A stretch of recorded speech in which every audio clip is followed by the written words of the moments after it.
Now, I'd like to preface this video by saying that this isn't a, call for help or anything. This is just basically me talking about an addiction I have, but it's not an addiction that is hurting me. So, I'm just getting that out of the way so you guys don't worry. But anyway, I'm going to use my friend's definition of addiction, where you do a certain task or activity over and over again, but it's hurting you. Like it's physically affecting your health. That to me is a prime definition of addiction. A activity or task that you keep doing repeatedly, but ends up inevitably physically hurting you, is what I believe an addiction is. Now, what I have an addiction to is video games.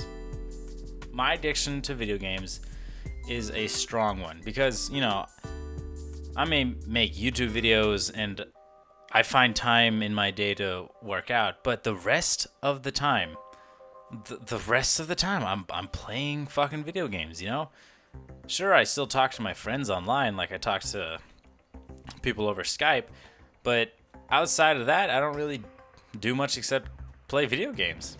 And it is an addiction. And I think it's not a bad addiction like meth or heroin, Because it may be affecting my health in the fact that, I might not be moving around, like I'm in a comatose state. But honestly, and I guess this would be the argument a lot of drug users would use, but I don't find it hurting myself that badly. I guess to show you my point, we should go back to the beginning of my addiction. I was 4 years old. It was Christmas time. The family was gathered around the tree. It was nice and cold. We were all snuggled up against the fireplace, and I opened my presents. I got clothes. I got a new dinosaur for playmaking. I got that cool carpet that looks like streets. The ones I'm talking about. And then I opened the biggest box because I always like to save the box that's the biggest for last. I opened this one, and it was the box for the Nintendo 64. And at the time, I didn't really know what a Nintendo 64 was because I was only 4 years old. And at first, I didn't play it very much. We had a TV. I plugged it in, and I had 2 games for it. But at first I didn't really play because I had friends that I played in the park with, because my house I was living in this apartment complex where there was a square of buildings and a park in the middle of it. So me and my friends would play in the park. But then something happened. It was about a couple of months after Christmas where my family was starting to separate. My mom and dad were fighting more, and I was seeing less and less of my dad. And this isn't a story to bum you guys out. I'm just saying that's what happened. And I kind of got upset, or not upset. I got sad. So I played more video games because I just didn't feel like going out. And I learned this in psychology. And whenever I play video games, because I think every time something bad happened in my life, I would go to play video games because I just didn't want to deal with the outside world. So I associated video games having to fix my bad time. If I was feeling down or if I was feeling upset, I'd play video games that it would make me feel better. So now, psychologically, if I ever feel down, I always want to play video games because I know it. I know deep down in my brain that it's going to relieve some of the stress or some of the upsetting emotions that I'm currently having. And that's how you fucking build an addiction, ladies and gentlemen. Is I have a need to play video games to lessen the emotions that I'm currently feeling. And it got worse and worse. And honestly, it was way worse than it is now. I still have a major addiction, but it's way better now than it was when I was a little younger. But anyway, so I was playing my 2 games. I was only playing 1 game, and that 1 game was The Legend of Zelda: Ocarina of Time. And this is where it compounds to the fact that my parents were splitting up. I was a very young, impressionable 4-year-old, and I was playing a game that the main character was a little kid. He didn't have any parents. It was Link from the Lost Forest. He was one of the Kokiri, and I 4-year-olds have this vivid and expansive imagination, and I was thinking to myself, wow, that could be me. I could have Navi as a fairy. I could be one of the lost boys in the Kokiri village. I could have a best friend in Saria. I could be the chosen one. That's me. I'm playing as myself. And it hooked me. I was addicted the moment Navi woke me up from my nightmare. And that's why you'll always hear me say that I'm more of a Legend of Zelda fan than I am a Mario fan, because I had Mario 64. That was my second game, but I honestly like the darker tone, as weird as that sounds, of Legend of Zelda, because Mario has never been super dark, but Zelda has taken some dark turns for an E-rated game, especially Majora's Mask. Oh boy, don't know how that got past the ESRB as being an E-rated game, but anyway. So as things progressed, I played more and more, and I eventually got to the water temple. Not the one as an adult, but as a kid. I couldn't find Princess Zudo. I just could not get my head around the whole carrying her and using her as a weight and stuff, and I was stuck, and I was upset. Luckily for me, I had a friend, Patrick, and his dad was also into video games. And he, luckily for me, had a Legend of Zelda game, but it was Majora's Mask. But he helped me out. He helped me with the water place inside Jabu Jabu's belly. And then after that, it became a lot easier.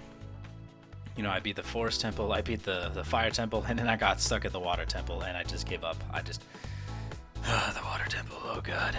But anyway, as I got older, I got more and more into video games, obviously. I got Super Smash, I got F-Zero, all the like really iconic games. Never really got into Metro.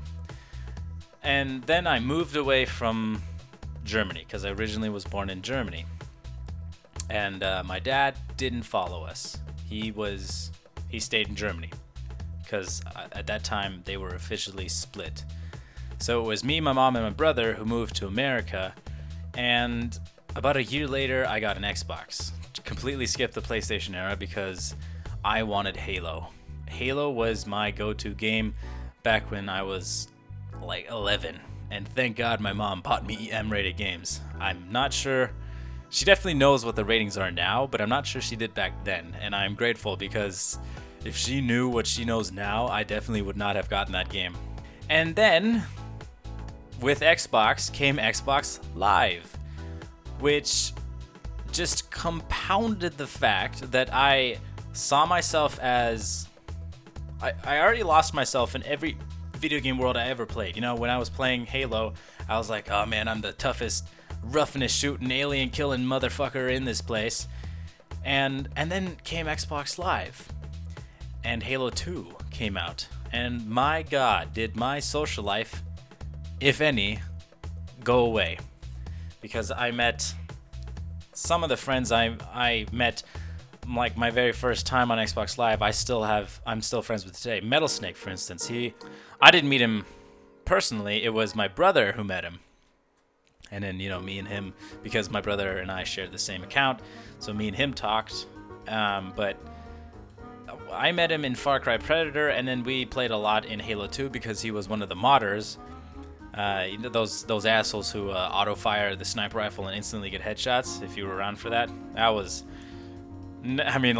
What he did was an asshole move. Let's be honest. He's an asshole because he used mods, but he immediately got banned, like the second time he played online. So then he could only play custom games, and his modded maps were like the funnest things I ever played.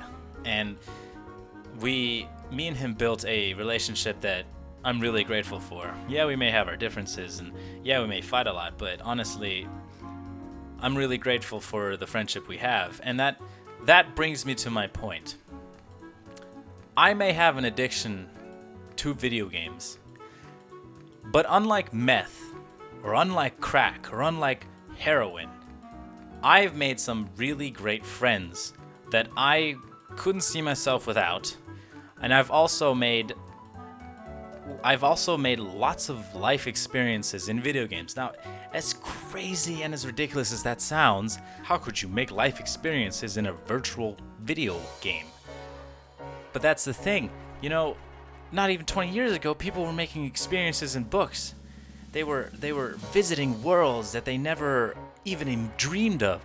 And now we actually have a medium where you can actually visit them. Maybe not physically, but you're there for the ride. And that's what makes video games really addictive and really fun. But it's also not an addiction that's as bad as meth or heroin. And I know I'm using those as extremes. And of course, there are addictions that are way better than video games. Like you could be addicted to being healthy. You could be addicted to eating healthy. You could be addicted to being nice. Those are all addictions that aren't at all negative, or at least, don't have a lot of negatives.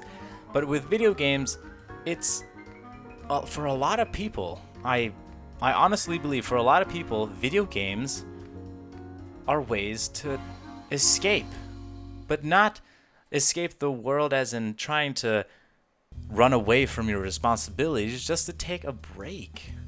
The world is scary, the world is big, and the world is terrifying. At the end of the day, you need a break from life. And with video games, I get that break from life. And it helped me grow as a person, I used to care what people thought about me in high school, and to a point I still do, but not as much anymore because, when you take life with breaks in video games, it becomes a lot more manageable. And video games have helped me become a more patient person. Because let's face it, most of the video games, at least the ones I've played, you have to grind and grind and grind. Especially with Destiny or WoW or RuneScape. I played the shit out of RuneScape, and that's literally the grind fest. I got 99 fishing, I got 99 strength. It takes no skill. It just takes a lot of time. And it's made me a more patient person. So yes, I'm addicted to video games. Some may think it's a bad thing. My mom doesn't really like me playing this many video games. She wishes I would play less. But honestly, it's not any different than reading a book or watching a movie or taking a drive down a very scenic route. It's just a break from everything. And I think that's what makes video games so amazing. Thank you, and I'll see you tomorrow.